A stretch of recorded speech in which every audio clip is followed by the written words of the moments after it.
All right, today we are cracking open something truly incredible, an ancient cosmic blueprint. And no, this isn't science fiction. We're talking about a code that might just hold the key to unlocking the absolute peak of human potential. So, let me ask you this. Are superpowers just for comic books? What if they weren't? I mean, what if the ability to shrink, to grow, to defy gravity, maybe even to command reality itself? What if all that wasn't just fantasy, but part of a system, a roadmap, mapped out thousands of years ago? Because hidden deep inside one of history's most epic stories, the Ramayana, isn't just a tale of heroes and villains. It's a secret blueprint for acquiring absolutely extraordinary power. Now, this blueprint is known as the Ashta Siddhis. But don't just think of this as some old religious term.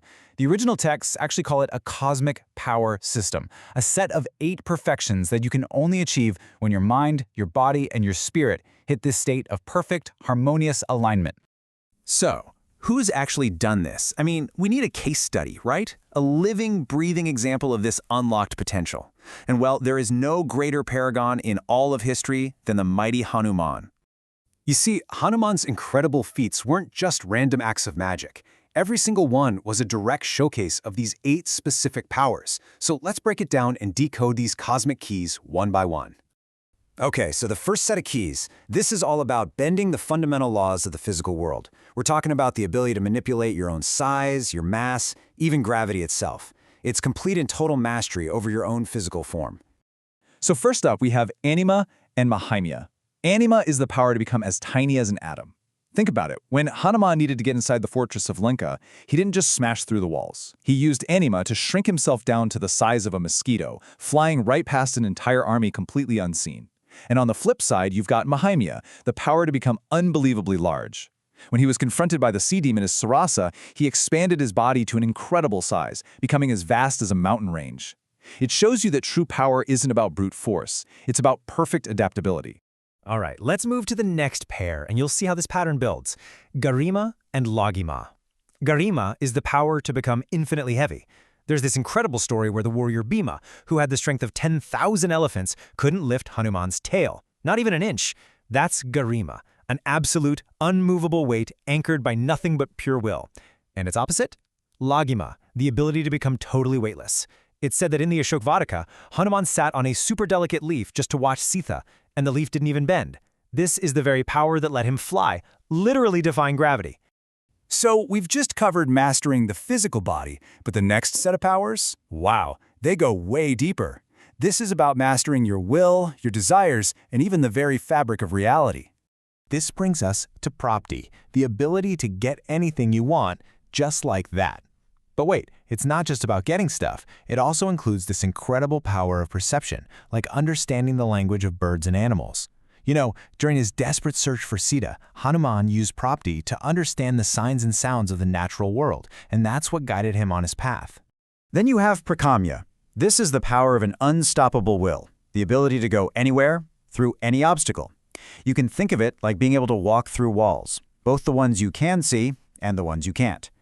This power is perfectly shown in his journey to the dark underworld, Patalok, to defeat the sorcerer Ahiravan. No realm, not on earth, not in the heavens, not below, was closed to him. And now, we get to initiative. This is something else entirely. We're talking about divine authority, the power of lordship over creation itself. This isn't just about strength, it's the power to influence life and death. The ultimate example of this? When Lakshman was near death on the battlefield, Hanuman flew across an entire continent to get the life-saving Sanjeevani herb, literally pulling him back from the brink. That was an act of pure divine power. Okay, so we've got 7 mind-blowing powers, right? Each one capable of changing reality. But here's the thing, the ancient texts are super clear about. One of these powers is not like the others. It's the source. It's the master key that unlocks everything else. So, the big question is, which one is it? What is the one power that sits at the very heart of the Ashta Siddhis? It is called Vashitva. This is the power to control and conquer everything, but it starts with the self. Hanuman was known as Jitendriya, one who has total and complete mastery over his senses. He was a perfect brahmachari, channeling all of his energy towards his one single focus, his devotion. You see, that absolute self-control, that unconquerable inner empire, that was the true foundation, the source code from which all his other powers flowed. His greatest strength wasn't changing his size. It was his unshakable mind. So why does any of this ancient stuff matter to us right here, right now? Because these powers aren't just epic legends from long ago. They are actually powerful metaphors for the inner virtues, the inner strengths that we can all build on our own personal journeys. Let's look at them in a new light. Mahima isn't just about growing big. It's having the courage to take up space and own your presence. Anima, that's the humility to notice the smallest, most important details. Garima is the gravity of your convictions, being unshakable in what you believe. Lagima is the grace to let things go, to not be weighed down. Prapti is the skill and focus to achieve any goal. Prakamya is the sheer will to overcome any obstacle in your way. Ishitva is the leadership to inspire and to heal others. And finally, Vashitva, that master key, is the discipline of self-mastery. So, when you look at this ancient blueprint for power, the real question isn't whether superpowers are real.